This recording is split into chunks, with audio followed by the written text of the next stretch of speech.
Bħalma jsir ta' kull sena, Jum il-Vittorja li tkun iċċelebrata fit-8 ta' Settembru tfakkret b'serata kommemorattiva quddiem il-monument fi Pjazza l-Assedju l-Kbir fil-Belt Valletta.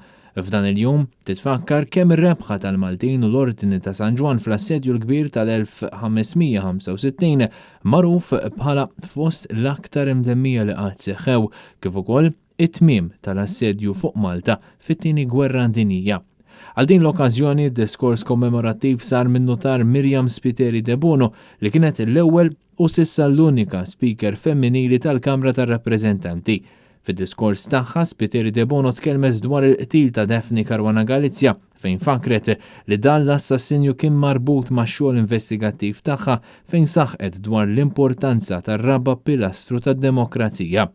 In-notar qalet li l-mewt tal-ġurnalista xiel ħafna bozzot sħomor ta' twissija u appellat għall-għaqda biex jitwettqu t-tibdiliet neċessarji u biex ħadd ma jintilef fil-botti partiġjani biex jiskurja punti politiċi li waslu għal rebħiet bla sugu li waslu għal firda. Dan id-diskors kommemorattiv ilu jsir sa mis-sena 1927 meta dakinhar kien tkellem Dunkarm Bsajla. Preżenti għal din iċ-ċerimonja kien hemm il-kap tal-Oppożizzjoni Bernard Grenke, il-Prim Ministru, l-Aġent Speaker Claudette Buttigieg, is-Segretarju Ġenerali tal-Partit Nazzjonalista Michael Piccinino, l-ex Prim Ministru u ex Speaker Lawrence Gonzi, deputati u diversi mistiedna distinti oħrajn. Fl-aħħar taċ-ċerimonja tpoġġew kuruni u fjuri mill-awtoritajiet tal-pajjiż fosthom mill-kap tal-Partit Nazzjonalista Bernard Grenke f'isem l-Oppożizzjoni u mis-Segretarju Ġenerali Michael Piccinino f'isem il-Partit Nazzjonalista.